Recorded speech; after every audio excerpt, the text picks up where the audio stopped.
میں نے کلاس 8 تک ریگولر اسکولنگ کی. اس کے بعد میری پوری توجہ چلی گئی عالمیت کی طرف.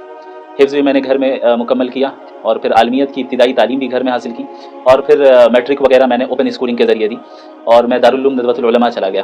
دارالعلوم ندوۃ العلماء میں تقریباً میں نے 5 سال گزارے. کس سال میں گئے تھے؟ 2015 میں گیا تھا اور عالیہ ثالثہ میں گیا تھا. عالیہ ثالثہ یعنی سیکنڈ لاسٹ ایئر. تو اس سے پہلے کی کتابیں جو ہیں ہم نے گھر میں ہی پڑھی تھیں. والد صاحب سے؟ نہیں, ہمارے 2 اساتذہ کرام تھے, مولانا ابتداء عالم ندوی اور مولانا ندیم ندوی صاحب. یہ دونوں حضرات گھر میں تشریف لاتے اور بڑی محنت کرتے اور پڑھاتے اور حفظ بھی گھر میں انہوں نے کرایا اور ابتدائی کتابیں بھی انہوں نے یہیں پڑھائیں گھر میں. اس کے بعد پھر دارالعلوم ندوۃ العلماء گیا اور عالیہ ثالثہ میں داخلہ ہوا اور اخیر کے 2 سال جو عالمیت کے باقی تھے وہاں پر مکمل کی اور اس کے بعد پھر 2 سال میں نے تخصص سے تفسیر کیا. تفسیر اور علوم قرآن میں ندوے میں ہی اسپیشلائزیشن علوم قرآن اور تفسیر میں 2018 اور 19 میں. پھر 2019 سے 2020 تک میں نے تدریب افتاء وہیں پر مکمل کی ندوے میں ہی. تو کہا جا سکتا ہے کہ پیور ندوی ہوں. پھر اس میں ملاوٹ نہیں ہے جی.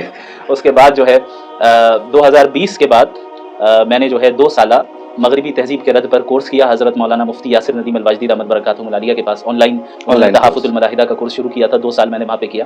مغربی تہذیب کے خلاف کام کرنے کا جو مزاج اور جو فکر ہے وہ ندوۃ العلماء سے ہی مل گئی اور بالخصوص حضرت مولانا ابو الحسن علی الحسنی ندوی رحمہ اللہ کی تحریروں کو پڑھ کر اور ہمارے استاذ مربی حضرت مولانا عبدالعزیز صاحب بھٹکلی ندوی دامت برکاتہم العالیہ ان کی تربیت میں رہا اور انہوں نے ذہن سازی کی, فکر سازی کی, یہاں تک کہ یہ بات سمجھ میں آئی کہ بھئی اس زمانے میں جو مقابلہ ہے ہمارا در حقیقت مغربی تہذیب سے ہے اور اس پر کام کرنا ہے.